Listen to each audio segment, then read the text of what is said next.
Telugu cinema స్థాయిని ప్రపంచానికి చాటి చెప్పిన బాహుబలి చిత్రానికి సీక్వెల్ గా బాహుబలి 2 తెరకెక్కుతున్న సంగతి తెలిసింది.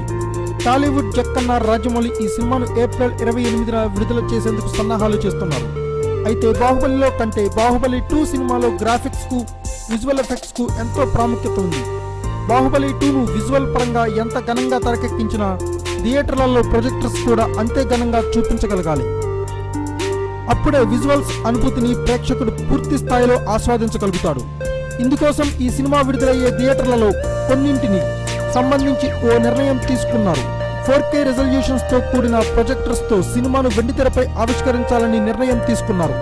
దేశవ్యాప్తంగా దాదాపు 200 థియేటర్లు బాహుబలి 2 కోసం అడ్వాన్స్ టెక్నాలజీతో కొత్త సబ్బుగులు అడ్డుకోబోతున్నాయి. అయితే ఇప్పుడున్న ప్రొజెక్టర్స్ 4K టెక్నాలజీ ప్రొజెక్టర్స్ గా మారాలంటే ఆషామాషీ విషయం కాదు. దాదాపు ఒక్కో థియేటర్కు ₹1,00,00,000 ఖర్చు అవుతోంది. అయితే ఈ సినిమాపై ఉన్న నమ్మకంతో ఈ ఖర్చుకు కూడా థియేటర్ యాజమాన్యాలు వెనుకాడడం లేదట. అయితే ఇవి కేవలం ఏషియన్ సినిమాస్, ఐమాక్స్ వంటి మల్టీప్లెక్స్ థియేటర్లు మాత్రమే. కొందరు మాత్రం 4K ప్రొజెక్టర్స్ అద్దెకి తెచ్చుకుని ఈ సినిమాను విడుదల చేయాలని భావిస్తున్నారట. థియేటర్ యాజమాన్యాలు బాహుబలి 2 పై ఇంత నమ్మకం పెట్టుకోవడానికి కారణం లేకపోలేదు. బాహుబలి సినిమాను కేరళలోని తిరువనంతపురంలోని ఓ థియేటర్లో 4K స్క్రీన్ పై ప్రదర్శించారు. ఈ ఒక్క థియేటర్లో ఈ టెక్నాలజీ సాయంతో సినిమా ప్రదర్శించడం వల్ల ₹3,50,00,000 లాభం వచ్చిందట. ఇది అసలు విషయం.